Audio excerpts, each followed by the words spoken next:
जब कोई नहीं आता मेरे भगवान आते हैं, जब कोई नहीं आता मेरे भगवान आते हैं, मेरे दुख के दिनों में वो बड़ा काम आते हैं।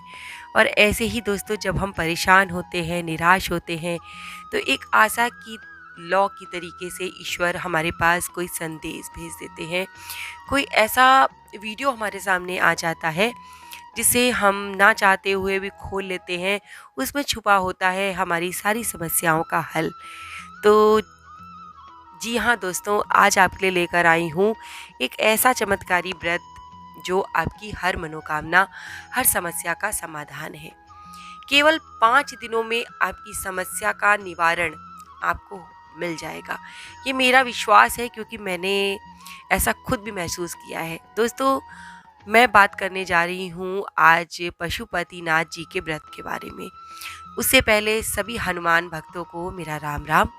दोस्तों, आज का वीडियो रिक्वेस्टेड वीडियो है। जिन्होंने कहा था कि ये पशुपतिनाथ जी का व्रत की महिमा वो जानना चाहती हैं, तो मैं उनके लिए ही ये स्पेशल वीडियो बना रही हूँ। दोस्तों, मैंने 2 बार इस व्रत को किया और यकीन मानिए कि मेरा तीसरा और चौथा ही व्रत हो पाया था कि मेरी मनोकामना पूरी हो गई। 2 बार। अभी हाल में ही मैंने एक वीडियो डाला था कि मैंने अपने बेटे की सरकारी जॉब के लिए इस व्रत को किया था। तो अभी मेरा व्रत तीसरा ही हुआ था कि मेरे बेटे की सरकारी जॉब लग गई है, बैंक में गवर्नमेंट जॉब लग गई है। तो मैं इस चीज़ को महसूस करती हूँ कि इस व्रत को अगर आप पूरी सच्ची ईमानदारी के साथ करते हैं तो आपकी मनोकामना ज़रूर पूरी होती है। वैसे तो आपको बहुत सारे वीडियो मिल जाएंगे पशुपतिनाथ जी के व्रत से संबंधित, लेकिन उन्होंने बोला था, रिक्वेस्ट किया था कि आप मुझे बताइए, तो स्पेशली उन्हीं के लिए वीडियो बना रही हूँ। तो दोस्तों, इस व्रत में आपको 5 सोमवार का व्रत करना होता है। किसी भी अच्छे मुहूर्त पे आप इन व्रतों को शुरू कर सकते हैं। 5 सोमवार आपको रहना होगा। अगर इन 5 सोमवार के बीच में आपका पीरियड आ जाता है, सबसे पहले बात यही लोग पूछते हैं, अगर पीरियड आ जाता है तो आप व्रत रखेंगी, पर वो व्रत 5 व्रतों में गिना नहीं जाएगा। अगर आप सुबह पूजा कराती हैं और शाम को पीरियड हो जाता है, पूजा नहीं कर पाती हैं, तो भी आपके उस व्रत को गिना नहीं जाएगा, क्योंकि इस व्रत में दोनों वक्त की पूजा जब हो जाए तब एक व्रत गिना जाता है। अगर आप दोनों वक्त की पूजा कर लेती हैं, उसके बाद आपका पीरियड आता है, तो इस व्रत को आप 5 व्रत के गिनती में ले सकते हैं। अगर आपका पीरियड आ गया है तो उस व्रत को आप छोड़ दीजिए, यानी कि व्रत आपको रखना है पर पूजा नहीं करनी है। सोच लीजिएगा कि भगवान इतनी बड़ी मनोकामना पूरी कर रहे हैं, तो एक व्रत ज़्यादा ही पूरी सच्ची भावना के साथ व्रत कीजिए और फिर देखिए चमत्कार होता है कि नहीं होता। अब दोस्तों, आपको इसमें 2 बार पूजा करने जाना होता है, वो भी मंदिर में जाना होगा। एक बात दोस्तों जो इम्पोर्टेंट है वो ये है कि जिस मंदिर में आप पहले सोमवार को जाएंगे, उसी मंदिर में आपको अपनी पूजा 5 सोमवार को करनी होगी। ऐसा नहीं है कि आज आप इस मंदिर चले गए, कल उस मंदिर चले गए, ऐसा आपको नहीं करना है। इस व्रत की एक ये नियम होता है कि अगर आपने कहीं जाकर इस व्रत को उठाया है तो आपको वहीं 5 व्रत करने के बाद ही घर लौटना होगा। जैसे मान लीजिए आप मायके गई, आपने वहाँ से उठा लिया, तो आपको मायके में ही इन व्रतों को करना होगा।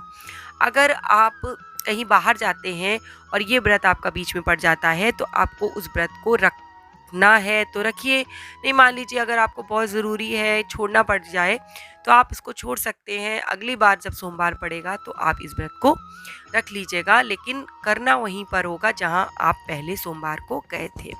पूजन की थाली में दोस्तों सुबह आपको जो आपके पास आसानी से मिल जाए वो आप थाली में रख लीजिए। बहुत ज़्यादा परेशान होने की ज़रूरत नहीं है, क्योंकि जितना मेरा अनुभव कहता है दोस्तों कि भगवान जो होते हैं प्रेम के भूखे होते हैं। आप उन्हें क्या चढ़ाते हैं क्या नहीं चढ़ाते, उससे कोई फ़र्क नहीं पड़ता है। क्योंकि मुझे लगता था कि मेरी पूजा की थाली में तो सारी सामग्री नहीं है, लेकिन फिर भी मेरी मनोकामना बाबा ने पूरी की, क्योंकि मैं सच्चे दिल से उनको पुकारती थी मंदिर में बैठकर, सच्चे दिल से कहती थी कि बाबा अब आप ही को मेरी लाज बचानी पड़ेगी। और उन्होंने मेरी लाज बचाई भी। तो सुबह के थाली में आप जो बहुत महत्वपूर्ण चीज़ें हैं जो घर में आसानी से उपलब्ध हो जाती हैं वो रख लीजिए। जैसे काली मिर्च रख लीजिए, काला तिल रख लीजिए, आप मिश्री रख लीजिए, चीनी रख लीजिए, आपके घर में अगर चीनी हो, मिश्री नहीं हो तो हल्दी आपके घर में होगी।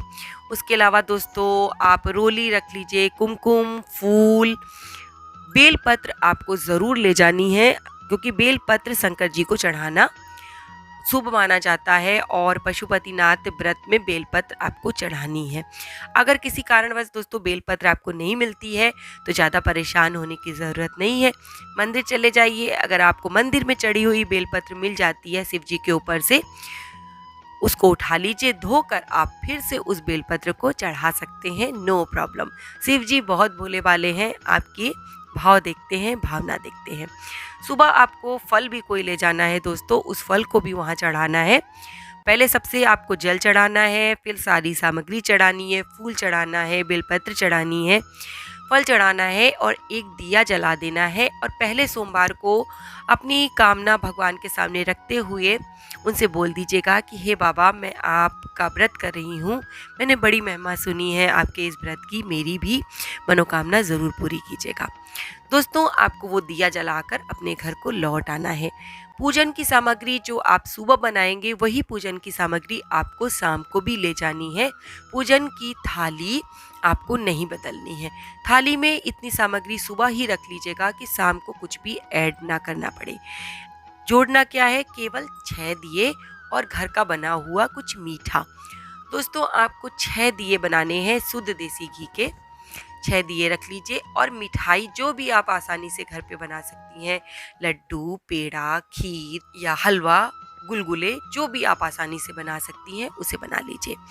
याद रखिए कि अगर 2 लोग व्रत रख रहे हैं तो प्रसाद अलग अलग ही बनेगा।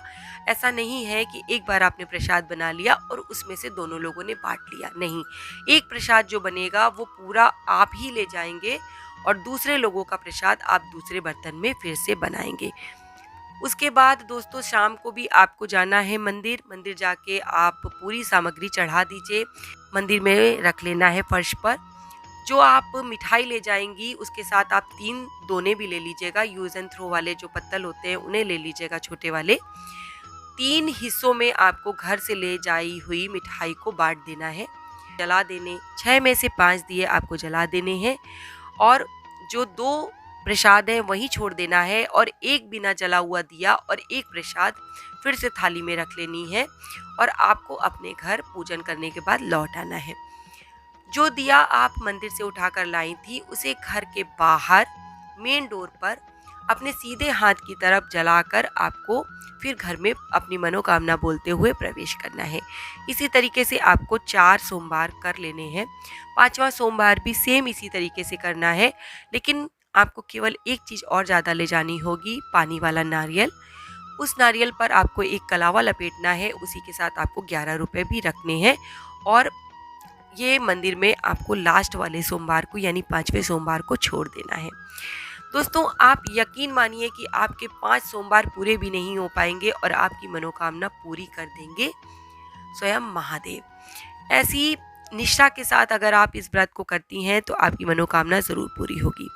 मैंने आपको बता दिया कि आपको किस तरीके से पूजा करनी है। अगर आपको कोई और प्रॉब्लम होती है तो आप पंडित प्रदीप मिश्रा जी के जो वीडियो पड़े हुए हैं उसमें से भी पशुपतिनाथ जी के व्रत की संपूर्ण जानकारी ले सकती हैं। वो बहुत अच्छे से बताते हैं। उन्हीं के द्वारा बताए गए विधि से मैंने भी व्रत किया था और आपको भी बता रही हूँ।